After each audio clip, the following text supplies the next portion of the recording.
Baik, assalamualaikum warahmatullahi wabarakatuh.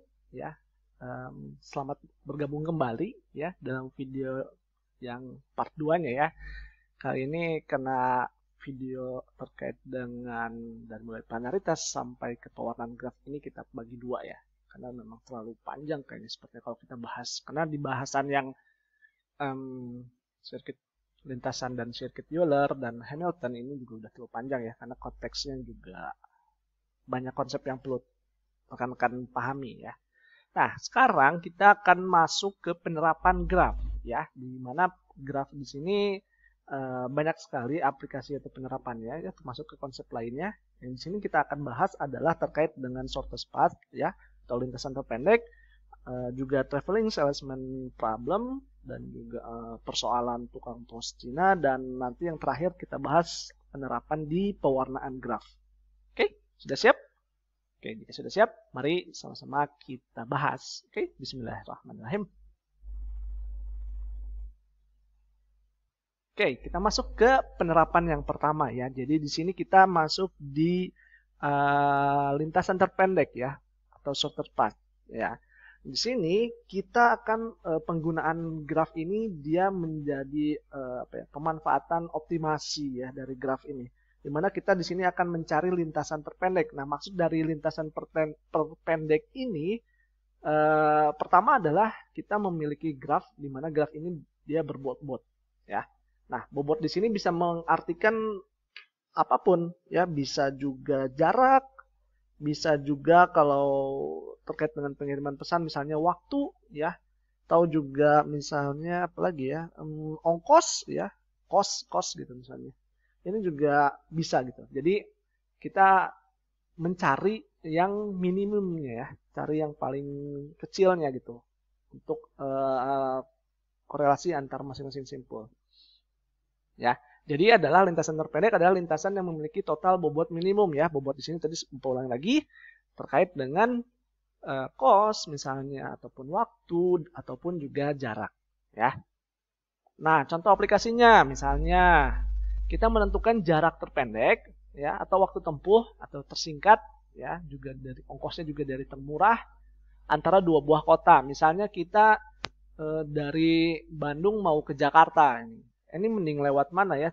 Mending lewat tol, lewat Cianjur misalnya, atau lewat Sukabumi. Nah, ini mana yang dari segi jarak lebih dekat misalnya? Bisa sudut pandangnya bisa dari jarak, bisa juga dari ongkos ya, atau juga dari waktu tempuh misalnya ya. Lalu yang kedua adalah kalau kita menerapkannya pada konteks teknologi jaringan komputer, nah, maka simpul yang kita bicarakan ini bisa masing-masing dianalogikan sebagai router misalnya, atau perangkat jaringan lainnya ya di dalam jaringan komputer. Jadi kalau terkait dengan jaringan komputer bisa jadi di waktunya ya untuk pengiriman pesannya. Nah, ini tentu secepat mungkin kan pengennya ya. Nah, selanjutnya ada beberapa kasus atau persoalan dalam lintasan terpendek ini. Yang pertama adalah lintasan terpendek antara dua buah simpul tertentu. Lalu lintasan terpendek antara semua pasangan simpul. Yang ketiga adalah lintasan terpendek dari simpul tertentu ke semua simpul yang lain. Yang keempat adalah lintasan terpendek antara dua buah simpul yang melalui beberapa simpul tertentu. Oke. Nah, namun untuk di kelas ini kita secara spesifik hanya membahas di persoalan yang nomor 3 ini ya. Oke, jadi kita akan membahas terkait dengan lintasan, kita mencari lintasan terpendek dari satu simpul dan satu simpul tertentu ke semua simpul yang lainnya. Oke, sebenarnya kasus 1 dengan kasus atau persoalan 1 dengan persoalan yang 3 ini mirip ya, karena simpul tertentu ke semua simpulnya juga bisa jadi dari ke antara dua buah simpul ya. Jadi tapi spesifik kita yang bahas yang nomor 3-nya aja ya. Oke, kita akan coba ilustrasikan ya. Ilustrasinya adalah diberikan graf berbobot. Ya, kita punya graf di mana graf ini terdiri dari ya simpul dan sisi kan, vertex dan edge-nya ya. Dan sebuah simpul A ya, misalnya kita punya graf ya, dan kita punya simpul inisiasinya adalah A. Tentukan lintasan terpendek dari A ke setiap simpul lainnya yang ada di graf G. Oke. Nah, asumsi yang kita buat dalam hal ini adalah semua bobotnya positif. Oke, jadi kita perlu asumsinya adalah semua bobotnya positif. Oke. Nah, misalkan kita memiliki satu buah graf ini, ya. Kita mulai misalnya, oke, simpul asalnya adalah dari simpul 1. Ya, kita akan mengawali dari sini. Simpul 1, ya, kita akan mencari lintasan terpendek dari simpul 1 ke simpul lainnya. Bisa ke simpul 2, 3, 4, 5, dan 6. Oke. Nah, karena di sini yang kita hadapi adalah graf berarah, ya, yang memiliki arah, maka tentu kita perlu memperhatikan ini arahnya masuk atau keluarnya, ya, dari satu simpul itu. Oke. Nah, ya, dari sini kita bisa kita sama-sama ilustrasikan bahwa misalnya simpul 1, ya, kita akan mencari lintasan terpendek ke simpul lainnya. Misalnya kita di sini ke simpul, dari simpul 1 kita ke simpul 3, ya.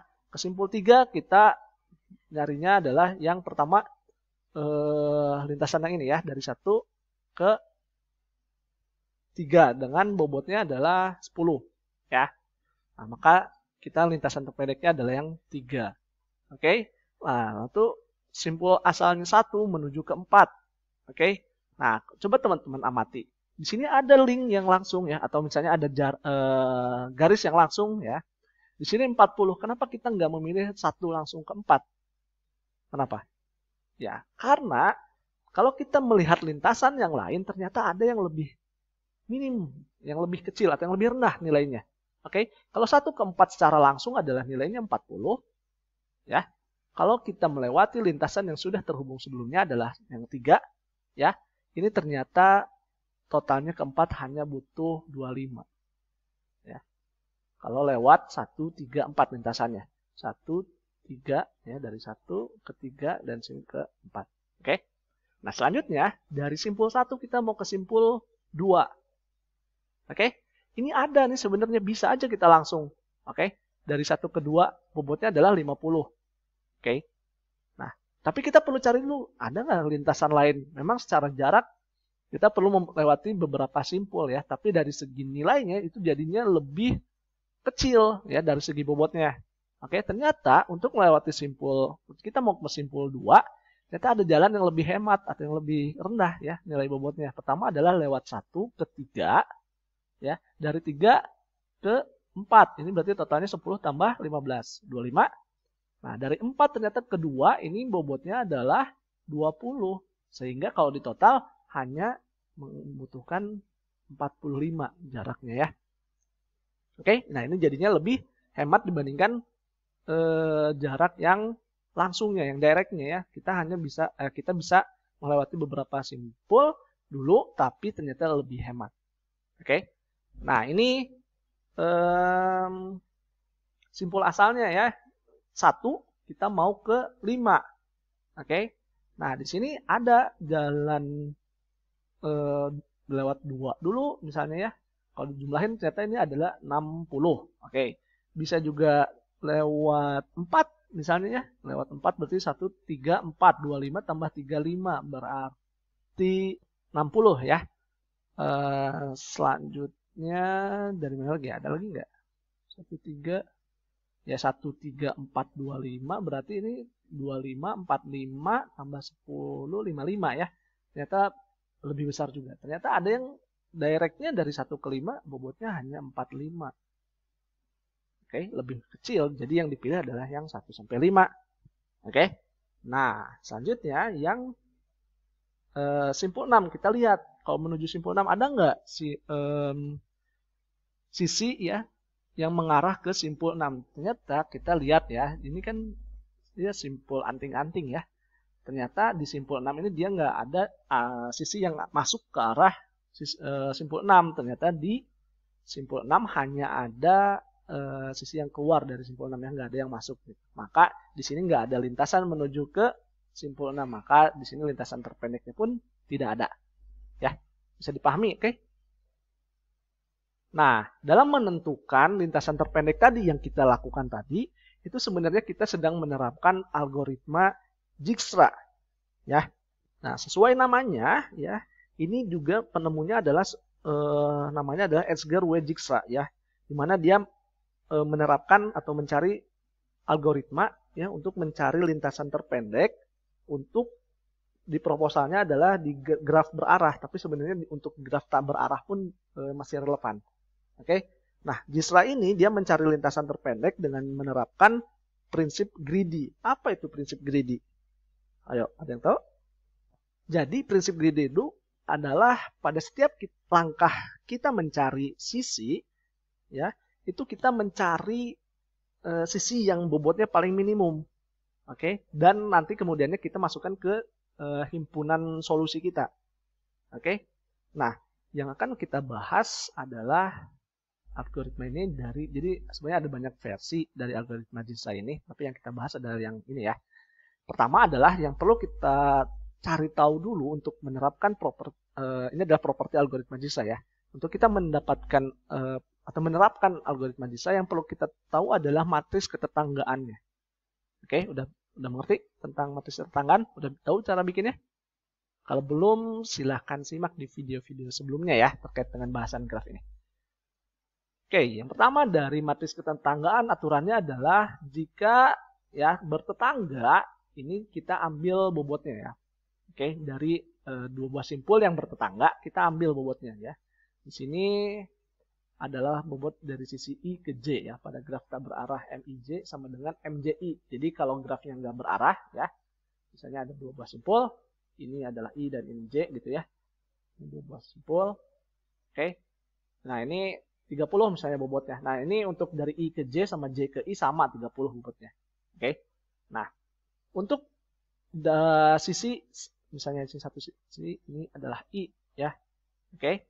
Nah, ini adalah 0, ya. Dari titik I ke titik I itu adalah 0, ya, bobotnya. Dan jika tidak ada sisi dari simpul I ke simpul J, ya, misalnya ini, terus satu lagi di sini, ya, misalnya gini. Oke, ini simpulnya nggak ada jarak lagi, misalnya dia hanya ke sini, misalnya ini 1, 2, 3, 4, 5 misalnya, ya. Dari 1 mau ke 4 dia nggak ada, dari 1 ke 5 juga nggak ada jarak, kan, nggak ada yang lintasan yang bisa menghubungkannya. Maka dari 1 ke 4 ini nilai bobotnya jadi tak hingga, ya. Selanjutnya di sini larik di sini maksudnya baris, ya. Kita nanti kan membuat tabel baris gitu. Dalam hal ini kita kalau misalnya simpul, ya, kita udah memilih, kita mencari simpul yang udah kita masukkan ke dalam atau kita pilih menjadi lintasan terpendek, itu masukkan ke tabel dengan bobotnya 1. Ya, jadi maksudnya ditulisnya 1 kalau udah ada simpulnya kepilih, kita tulis pada tabel 1. Kalau belum jadinya 0, ya. Nah, terus nanti ada juga larik tabel D. Nah, D di sini maksudnya apa? Di sini adalah maksudnya panjang lintasan. Ya, panjang lintasan dari simpul awal S ke simpul I, ya, simpul tertentu. Panjang lintasannya berapa? Ya. Oke, kita bisa ilustrasikan sih soal contoh yang sebelumnya, ya, dengan menerapkan algoritma Dijkstra. Baik, sekarang kita akan ilustrasikan, ya, untuk contoh soal yang tadi, ya, kita menggunakan algoritma Dijkstra. Oke, tadi apa? Masih ingat? Untuk yang pertama, ya, langkah pertama yang kita lakukan jika kita memiliki graf ini, ya, di mana sini adalah graf berbobot yang berarah. Oke. Nah, langkah pertama yang kita lakukan adalah kita menentukan matriks ketetanggaannya, ya. Oke. Nah, di sini kita buat matriksnya, ya, 1, 2, 3, 4, 5, oh, ada 6, ya. 6, 1, 2, 3, 4, 5, 6. Oke, teman-teman mungkin nanti pakai penggaris aja, ya, biar rapi. Oke, 1, 2, 3, kita apain? 4. Oke, ini biarkan terang. Kita garisin dulu, ya. biar rapi dan mudah dilihat juga. Oke, 1, 3, 4.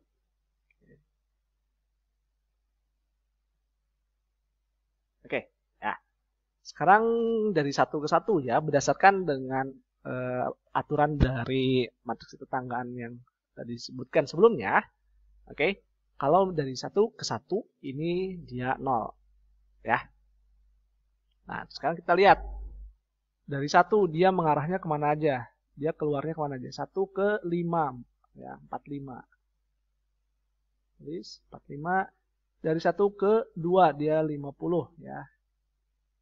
Terus dari 1 dia ke 3 berarti 10. Sisanya nggak ada lagi ya. 1, 2, 3. Sisanya kan karena dia tidak ada sisi tetangganya, sisanya kita tuliskan tahingga. Ya. Nah, sisi 2. Nah, ini 2 kita lihat dia keluarnya kemana nih. Oh, 2 ke 5. Ya. Ke dirinya sendiri dia 0. Ya. Oke, 2 ke 5 dia 10. Oke.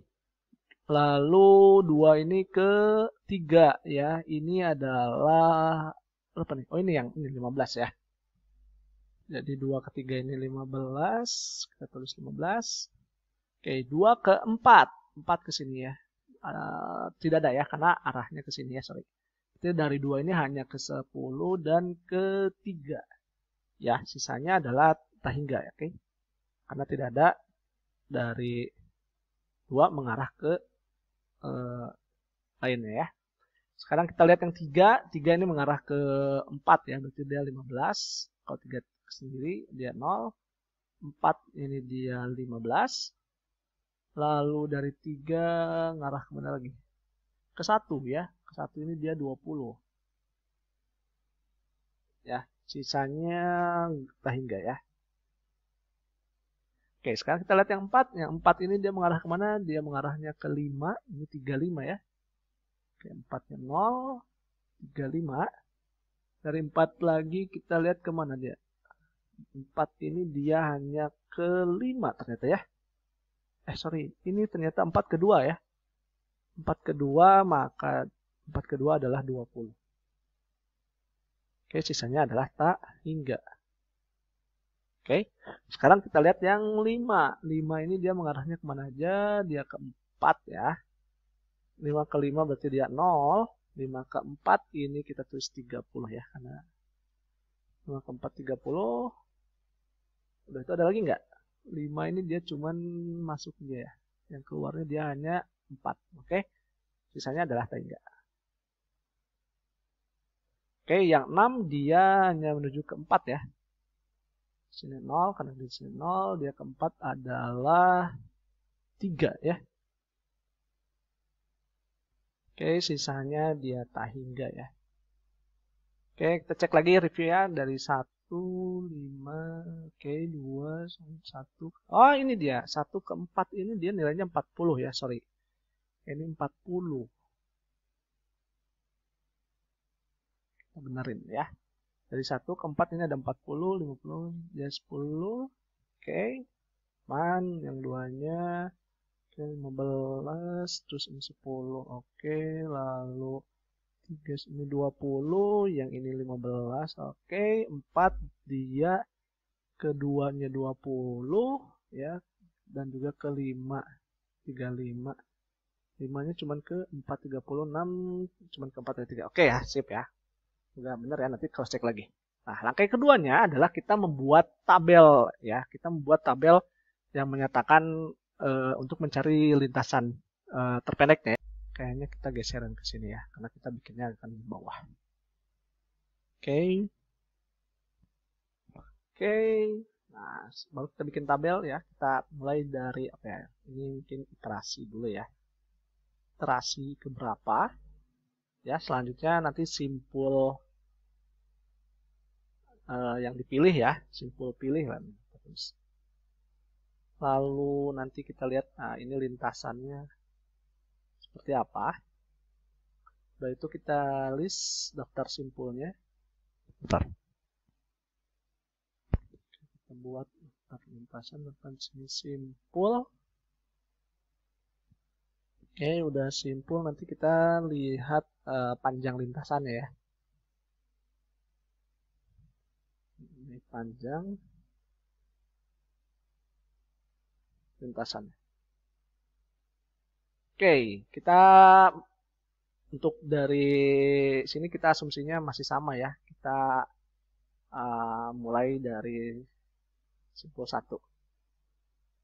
Oke ya. Oke, sekarang dari simpul 1 kita amati ya. Ini iterasinya masih inisialisasi ya. Ini masuk tahap ke inisialisasi ya. Iterasinya ke 0. Oke, simpul yang dipilih nanti untuk pertama adalah ini simpul 1. Oke. Dan kalau di tahap inisialisasi kita belum ya. Ini belum ada yang dipilih. Oh, ini kita tulis dulu ya simpulnya.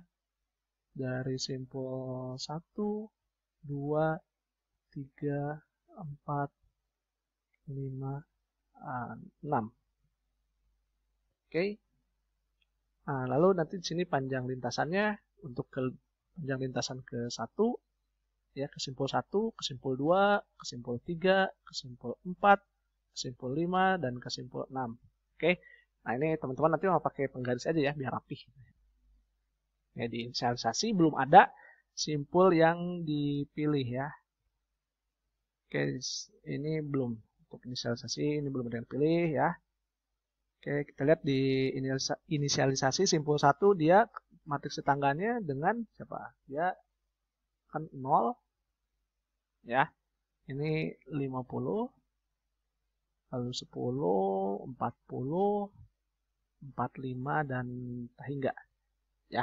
Nah, sekarang kita mulai ya. Bismillah ya. Nah, iterasi pertama nih.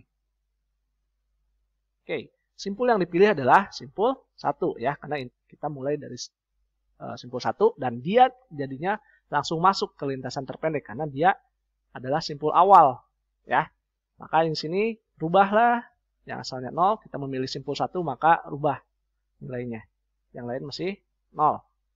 Oke.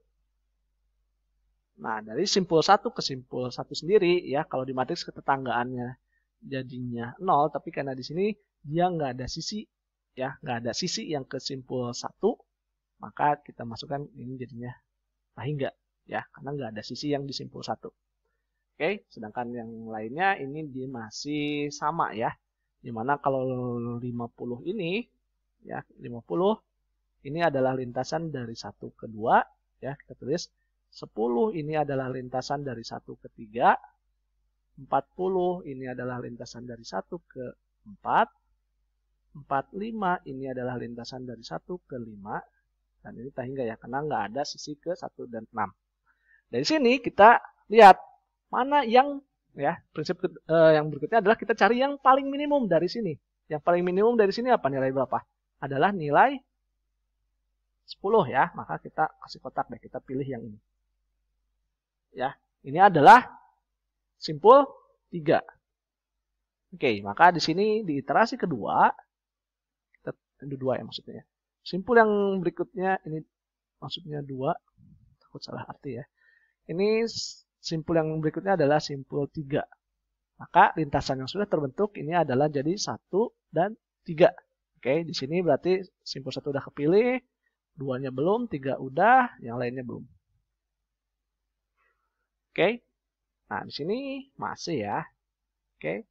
Dari 3 kita sekarang amati yang 3 ini. Dari 3 ini bisa lewat dari matriks ketetanggaannya atau lewat dari sini. Dari 3 ini dia ke sisi 3 ini kita lihat ya. Kita ke sisi yang lain di luar yang sudah dipilih ini ya. Ini mana nih? Bisa lebih hemat nggak dari yang ketetanggaannya 1? Oke. Sekarang kita 2 nggak ada ya, maka tetap dipertahankan ya 50. Dimana ini adalah lintasan dari 1 ke 2 ya. Nah, sisi 3 ini udah kita kunci aja ya, si 10 ini ya. Kita kunci. Perlu dikotakin ya, kotakin aja deh biar ketahuan kalau ini kita udah kunci, berarti nggak usah dipilih lagi. Ya.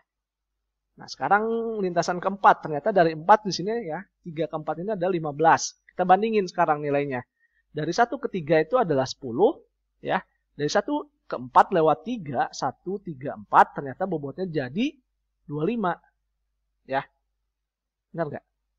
Kan dari 1 ke 3 ke 4, 10 tambah 15, jadi 25. Yang sebelumnya ternyata kalau dari 1 ke 4, 40. Nah, maka kita bisa gantikan bobotnya. Oke, di sini jadi 25. Dengan catatan ini adalah dari 1 ke 3 lalu ke 4 ya. Oke, nah di sini ke simpul 5 ada lagi nggak? Oh, nggak ada. Ya. Ini maka kita masih mempertahankan dari 1 ke 5-nya aja, tetap dipertahankan nilai sebelumnya. Oke, dan yang ini enggak. Sekarang di sini kita lihat yang lebih paling rendah yang mana? Oh, yang 25 ya. Maka di sini kita pilih yang 25. Oke, di sini kita berarti ini adalah simpul 4. Di iterasi ketiga, kita memilih simpul 4. Maka lintasan yang sudah terbentuk adalah 1, 3, dan 4 ya. Maka di sini 1, ya, 2-nya masih 0, 3, 1, 4-nya, dan sisanya 0. Oke, sekarang kita lihat lagi, ini masih tahingga. Ya, sekarang ada nggak dari 4 ke 2? Dari 4 ke 2, kita lihat dari sini jumlahnya. 1, 3, 4 ini 25. Ditambah dari 4 ke 2 adalah 20. 20 tambah 25. Jadi 45. Dan lebih kecil dibandingkan dari 1 ke 2 kan. Maka kita tuliskan di sini lah. Merubah, merevisi yang sebelumnya. Ini adalah 1, 3, 4, 2. 1, 3, 4, 2. Oke. Yang ini udah kita kunci berarti ya. 10 dan 25 ini udah kita kunci. Kunci ya.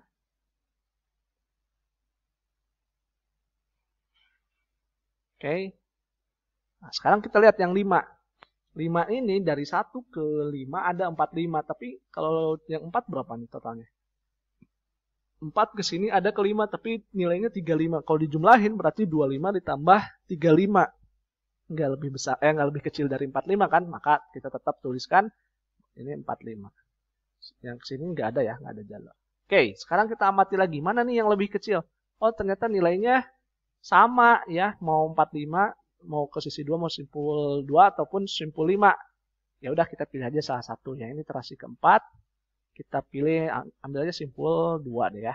Maka jadinya ini adalah lintasannya jadi 1, 3, 4 dan 2. Maka di sini kita pilih 1, 2, 3 dan 4. Yang ini masih kosong. Oke, yang ini nggak usah kita lihat. Oke.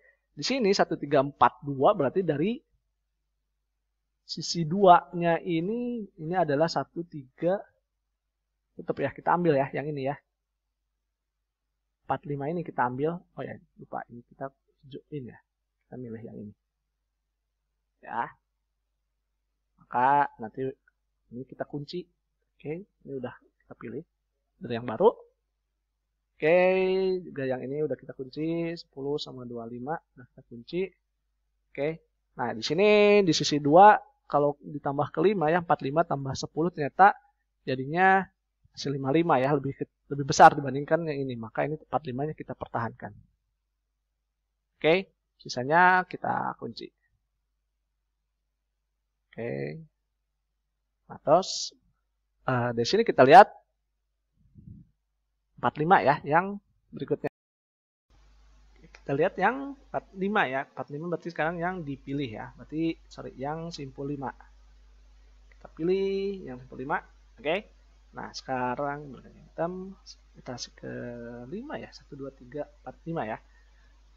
Simpulnya adalah simpul 5 yang kita pilih ya. Nah, kalau dari simpul 5 kita lihat ini adalah terakhirnya di lintasan 45 ini dapat dari mana? 45 ini didapat dari lintasan 15. Maka kita tulis lagi aja lintasan pembentuk dari 15. Sorry ya, di sini ternyata 4 udah ke 4. Oke, 5. Oke. 1 2 3 4 5 kita ya. Kita udah pilih. Oke. Nah, dari sini kita tulis bahwa ini tetap ya, sehingga ini 45 udah kita kunci ya. Ini 10, 25 dan ini jadinya 45. Nah, dari 1 ke 6 kan nggak ada ya, maka ini tetap ya. Nah, jadi tetap iterasi kita beres sampai sini karena kita kunci lagi. Karena udah nggak ada lagi ya yang matriks ketetanggaan dari simpul 1. Oke. Ini maka sudah kita kunci. Ya. Oke, maka dari sini mungkin kita ganti ukurannya yang besar ya. Oke. Nah, dari sini bisa kita lihat bahwa dari yang jalur terpendek dari simpul 1 ke simpul lainnya yang ada di graf ini, bisa kita sebut graf G ya. Maka dari 1 ya, lintasan terpendek berikutnya adalah 1 ke 3. Ya, ini sini. Lalu ya 1, 3 dan 4 ya. Ke simpul 4 ya, dari simpul 3 ke simpul 4. Nah, lewat lintasan 1, 3, 4. Oke. Lalu simpul berikutnya adalah simpul 2 lewat 1, 3, 4, 2. Maka ke simpul 2-nya dia lewat 4 dulu nih. Oke. Nah, simpul berikutnya yang dipilih adalah 5. Ya, di sini dia lewat 1, 5. Maka yang dipilihnya adalah yang ini. Sedangkan untuk simpul 6 karena tidak ada lintasan menuju ke simpul 6 ya berarti sudah tidak ada juga. Maka dari simpul 1 ke 2 lewatnya jadi 1, 3, 4, 2 ya. Jadi ini adalah lintasan terpendeknya untuk dari simpul 1 ke semua simpul. Ya, yang perlu diperhatikan bahwa ini adalah lintasan terpendek dari simpul 1 ke semua simpul. Ya, ke simpul 3, ke simpul 2, 4 dan 5 gitu. Bisa jadi ceritanya berbeda, lintasannya berbeda maksudnya. Kalau di start awalnya dari simpul 3, simpul 4, simpul 2, simpul 5 ya. Nah, ini buktikan sama teman-teman ya. Kalau mulai startnya dari simpul 4 gimana? Kalau mulai startnya dari simpul 5 gimana? Ya, oke? Coba ya. Oke, bisa dipahami ya. Kita balik lagi ke slide-nya ya. Nah, penerapan yang kedua adalah dari aplikasi graf ini adalah permasalahan traveling salesperson problem ya atau disingkat TSP ya. TSP ini menarik ya. Dan implementasinya jadinya semakin kelihatan kok sekarang ya. Jadi filosofinya adalah bagaimana seorang pedagang atau salesperson ya atau salesman atau apa ya pedagang lah kita sebut atau sekarang bisa jadi ke kurir ya kurir paket gitu ya misalnya ya. Nah ini gimana caranya kan banyak destinasi yang dia tuju ya. Destinasi itu titik-titik rumah ataupun misalnya kalau bicara tekan paket berarti kan ada beberapa rumah misalnya dari satu kawasan. Nah ini dari satu kawasan ini bagaimana kita nggak bolak-balik gitu lewatin ke rumah itu. Jadi pedagang cukup satu kali ya melewati masing-masing rumah ini misalnya ya tujuannya. Dan dia mendapatkan rute terpendek ya untuk bisa mengunjungi masing-masing destinasinya. Oke ya. Mungkin bisa kita bahas lebih lanjut ya untuk TSP ini. Nah, penerapan dari TSP ini adalah permasalahan dari Pak Pos ya. Di mana di sini Pak Pos mengambil surat di kotak pos yang tersebar pada N buah lokasi di berbagai sudut kota. Ya, di sini kita lihat bahwa kantor posnya atau kotak posnya bisa kita analogikan sebagai simpul dan sisinya itu adalah jarak antara kotak pos. Oke. Nah, di sini yang kita lihat adalah kita perlu menentukan rute perjalanan ya yang menghasilkan total jarak terpendek dari lintasan yang dilalui oleh Pak Pos ini. Ya. Intinya Pak Pos hanya melewati kotak pos itu kan satu kali ya. Nah, selanjutnya di sini untuk lengan robot, misalnya kita punya beberapa kumpulan mur yang perlu dikencangkan oleh robot misalnya ya. Nah, di sini jarak ya atau perpindahan dari lengan robot dari posisi mur ke mur itu jadi titik simpul. Ya, jadi posisi murnya itu adalah simpulnya dan pergerakannya itu jadi sisi. Oke. Ya, dan kasus lain adalah kasus diproduksi misalnya ya, and commodity berbeda dalam sebuah siklus dan seterusnya ya. Nah, untuk di TSP ini ya, karena sekali lagi kita membahas di TSP ini adalah sirkuit Hamilton. Oke. Nah, kalau jumlah sirkuit Hamilton di dalam graf lengkap ya dengan n buah simpul, ini bisa kita dapatkan ya, jumlah sirkuitnya adalah n-1 faktorial dibagi 2. Oke, sebagai contoh. Nah, kita di sini memiliki berapa simpul? 4 ya. Nah, maka dari sini kita dapatkan akan ada 3 sirkuit Hamilton. Yang mana aja?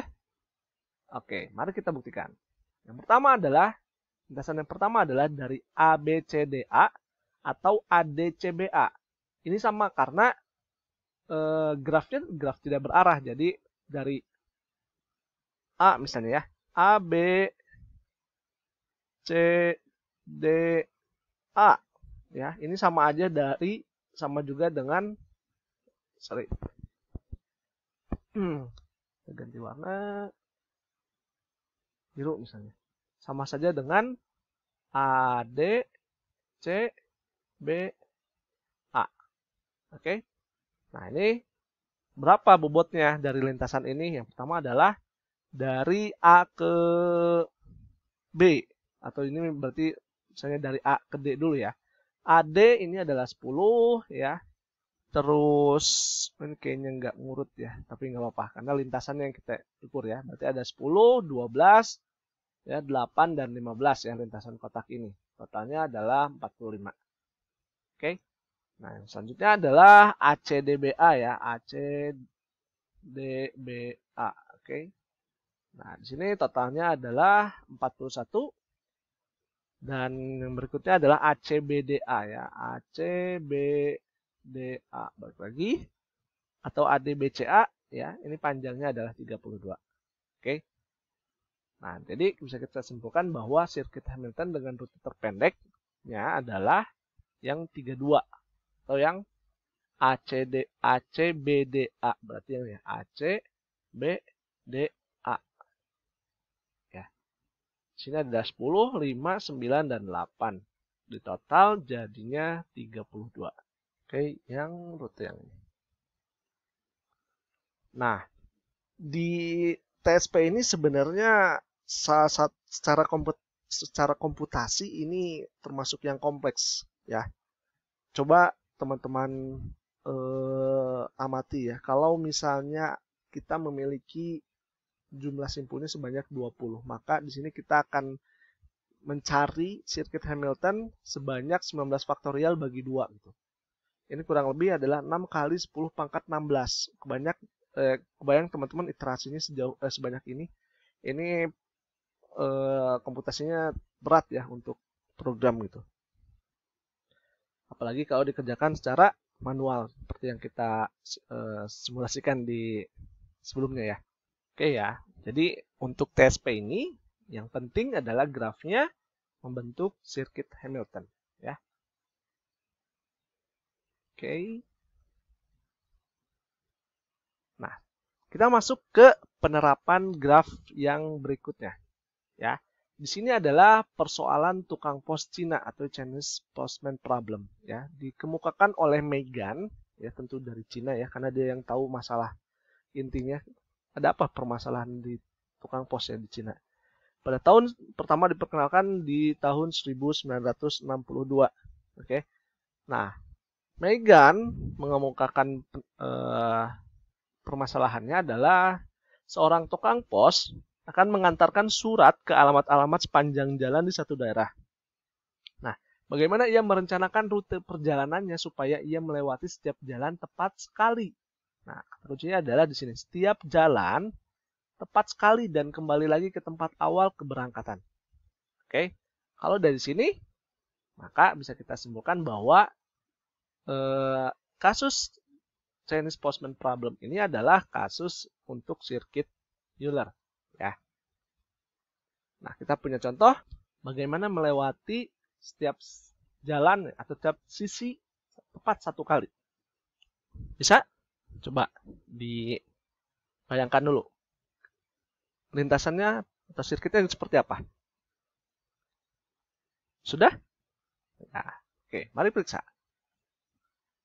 Oke, lintasan yang dilalui tukang pos, ya, kita dari starting point-nya dari A, ya, maka kita ke sirkuit B, melewati sisi yang bobotnya 2 ini, ya, lalu kita ke sisi yang bobotnya 8 ini, ya, ke simpul C, lalu dari simpul C kita ke simpul D dengan melewati bobot 1 ini, ya, sisi bobot 1, lalu kita ke E, oke, lalu kita ke F, udah ke F kita ke C ke atas naik, oke. Nah dari sini kita ke E, ya, dari C ke E.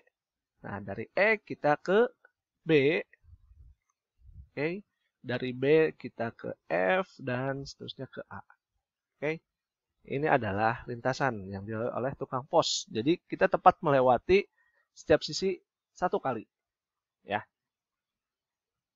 Nah, jika graf yang merepresentasikan persoalan adalah graf Euler, nah maka itu persoalan tukang pos Cina ini jadi mudah untuk ditemukan, ya, solusinya. Nah, tapi kalau grafnya bukan graf Euler, nah ini perlu ada sedikit penyesuaian, ya. Maka beberapa sisi di dalam graf harus dilalui lebih dari sekali, ya. Nah, ini ada sedikit penyesuaian itu. Nah, jadi Pak Pos harus menemukan sirkuit yang dia kunjungi setiap jalan paling sedikit sekali dan mempunyai jarak terpendek. Oke.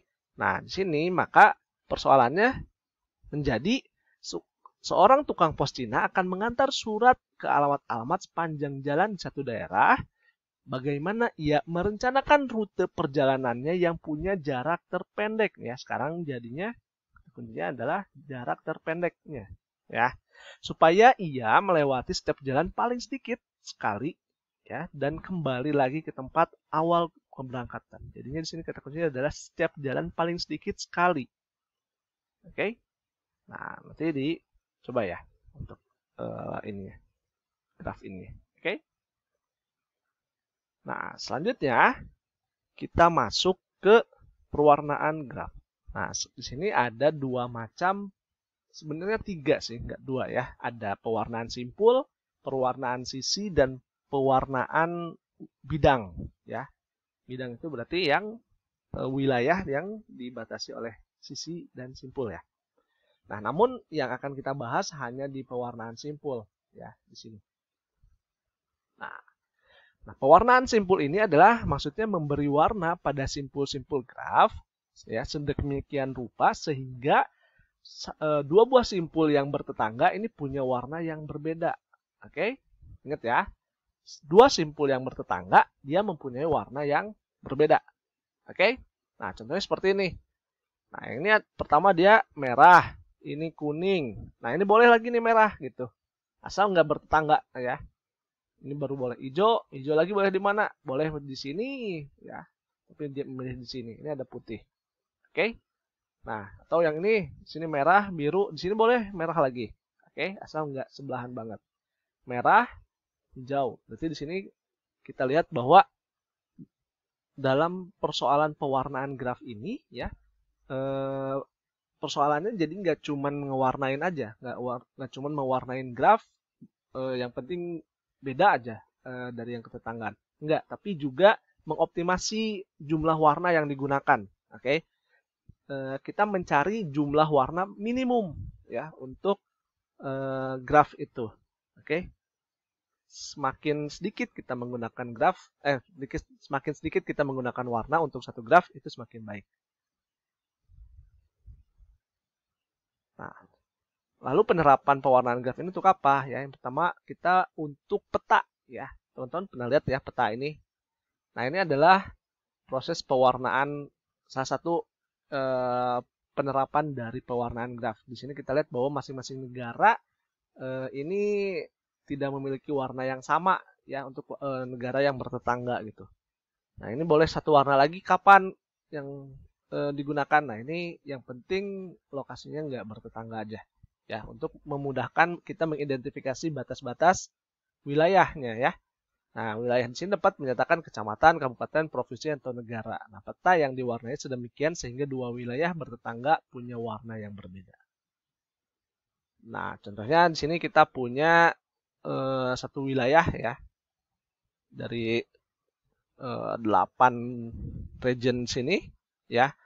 Nah, 8 region ini kita modelkan jadi 8 simpul ya. Jadi masing-masing region ini diilustrasikan sebagai simpul. Oke. Dari sini kita proses ke sini ya, diilustrasikan dan akhirnya jadinya simpul-simpul graf ini. Ya. Nah, di sini kita bisa mohon maaf ini kayaknya kurang jelas ya. Ini kita beri warna. Yang penting adalah jangan sampai yang bertetangga sama ya. Di sini kita simpul 1 misalnya merah, simpul 2 ini apa ya? Kuning misalnya. 3 jingga, biru, hijau, hitam, putih gitu. Ini ada banyak warna ya. Ternyata kalau kita mau melakukan optimasi ya, di sini kita jadinya hanya membutuhkan warna tengahnya kayaknya ya, merah, kuning, biru. Ya, merah, kuning, biru ya. Atau ini hijau kayaknya. Oh sorry, ini ungu ya. Jadi asalnya kita punya 8 warna yang berbeda. Kita lakukan efisiensi, jadinya kita hanya membutuhkan 4 warna. Nah, sekarang prinsip dari pewarnaan graf adalah kita nyatakan wilayah sebagai simpul ya dan batas antara dua wilayah yang bertetangga sebagai sisi. Oke. Nah, yang kedua adalah dalam mewarnai wilayah pada peta berarti mewarnai simpul pada graf yang berkoresponden. Oke. Ketiga, setiap wilayah yang bertetangga harus mempunyai warna yang berbeda. Oke, atau dalam artian lain, warna setiap simpul harus berbeda. Oke. Bisa dipahami ya? Nah, untuk menyatakan jumlah warna minimum yang kita perlukan, ini bisa kita simbolkan dengan bilangan kromatik. Ya. Nah, bilangan kromatik ini disimbolkan seperti ini. Ya, dibacanya C ya, dari huruf Yunani. Ya, C. Oke, ini adalah simbol dari bilangan kromatik dari graf G. Misalnya kita punya graf G. Nah, misalkan yang kedua adalah suatu graf G mempunyai bilangan kromatik K, maka di sini bilangan C-nya dari bilangan kromatik G adalah sebanyak K. Oke. Nah, contoh graf di samping ini memiliki berapa? Oke, 3. Kenapa? Ya, karena di sini ada 3 warna yang kita gunakan. Oke, merah, hijau, dan biru. Maka di sini bilangan kromatiknya adalah 3. Bisa dipahami ya? Nah, selanjutnya. Nah, coba teman-teman jawab dulu ya. Berapa bilangan kromatik dari graf lengkap kalau K6, K10, dan Kn? Oke? Bisa ya? Nah, dalam mencari jumlah warna yang paling minimum, kita juga bisa menggunakan algoritma Welch-Powell ini ya. Nah, algoritma Welch-Powell ini adalah sebuah cara efisien untuk mewarnai sebuah graf G. Oke, bagaimana mekanismenya? Yang pertama, yang perlu dilakukan adalah urutkan ya. Kita punya graf G ya, kita urutkan simpul-simpulnya dengan derajat yang menurun. Oke, berarti yang pertamanya adalah dari yang paling maksimal ke paling minimum. Oke. Nah, urutan ini mungkin nggak unik ya. Dalam artian bisa aja simpul itu dia punya derajat yang sama. Oke. Nah, lalu yang kedua, nah, gunakan satu warna untuk mewarnai simpul pertama dan untuk mewarnai urutan yang selanjutnya. Oke. Jadi udah diurutkan. Nah, kita mulai dari yang paling maksimumnya. Kita beri warnanya itu. Oke. Baru nanti ke yang semakin rendahnya. Nah, mulai dengan daftar. Jadi udah yang pertama yang kita beri warna. Lalu misalnya warna yang paling tinggi derajatnya kita kasih warna merah. Selanjutnya yang kedua kuning. Yang ketiga paling tinggi kita berwarna hijau. Nah, itu bisa ya.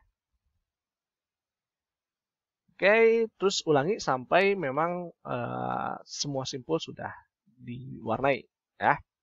Nah, mungkin sebagai ilustrasi kita masuk ke contoh ya. Kita punya graf G di sini ya dengan 7 buah simpul ya di sini. Nah, kita urutkan Nah, ini kita misalkan derajatnya kita punya tabel ya, dari mulai V1 sampai V7 ya. Ini kita urutkan 5, 4, 4, 3, 3 gitu ya. Nanti lihat di contoh soal yang lainnya, dilihat bobot dari sisinya ya. Nah, ini kita simpulkan, kita sort ya. Kita urutkan dari yang derajatnya paling tinggi ke yang paling rendah.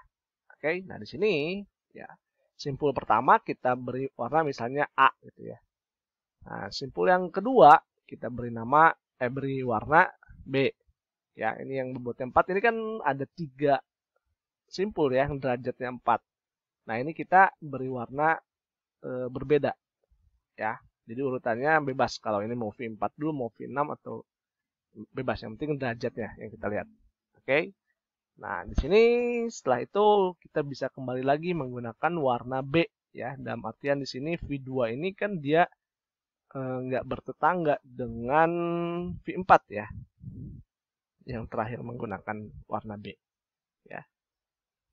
Baru di V3 kita menggunakan warna C dengan catatan V3 tidak bertetangga dengan V5 ya, enggak ya.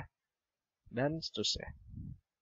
Nah, dari sini kita dapatkan bahwa ya, bilangan kromatiknya adalah 4 ya, karena kita menggunakan 4 warna yang berbeda. Oke, selanjutnya graf G juga sama, kita punya di sini ya derajatnya.